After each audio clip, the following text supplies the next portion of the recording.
wasn't perfect harmony working together. And to me, this is actually what I want to say to many of you who are in this room here, where I found myself in 2001 when I was invited to become Director General of IUCN, and where I suddenly found myself in 2006 when I was basically called up and said, here's your one-way ticket to Nairobi,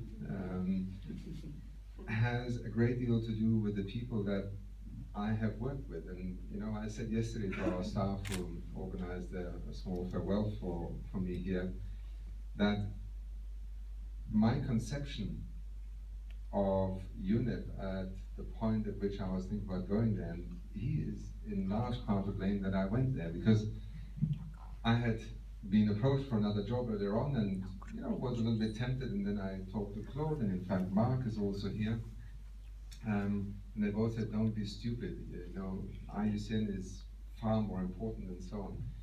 And then when I, in fact, again talked to the two of you a year later, I think it was, and said, you know, a strange call from Kofi Annan, and I should apply, and so on. And I thought they were going to say, don't even bother. And you know, both of them and a few others in my closest circle of friends said, you have to. And I said, this is very strange. I mean, I'm sitting in the best conservation organization in the world. I have the most wonderful job, which I still think it was. I mean, IUCN Director General is probably the funnest job to have in the world. And my perception of the UN and of UNEP was that this would be diluting my own ability to do anything. And not because there weren't people such as Klaus Töpfer, who was a brilliant you know, director of UNEP, but because of the bureaucracy in the system.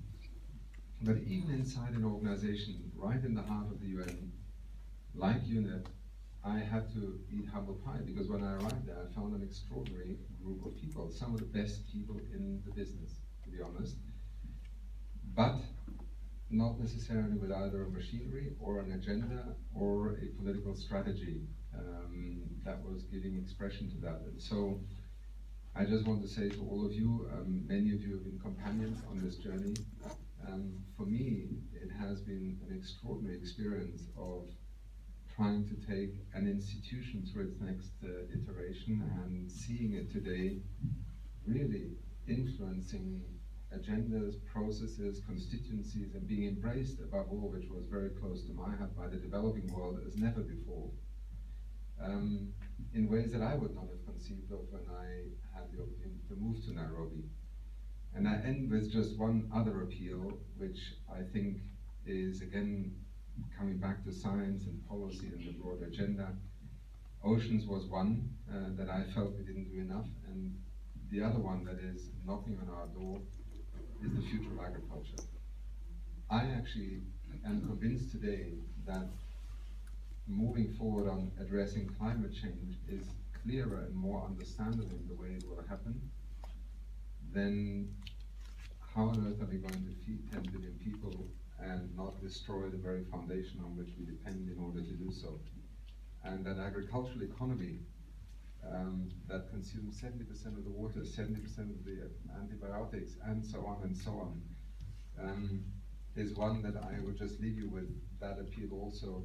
It's another systems change, and it has a lot to do with economics, with the concentration of corporate control of the global market, and a lack of agenda setting with solutions by our community. I think we need to embrace that. So where I will be in the future at the Oxford Martin School, as Claude said, is perhaps my attempt to now understand how interdisciplinarity can also become an asset rather than an appeal in our community, and hopefully with many of you get a chance to work in the future. So thank you very much, and thank you for a very gentle discussion this morning.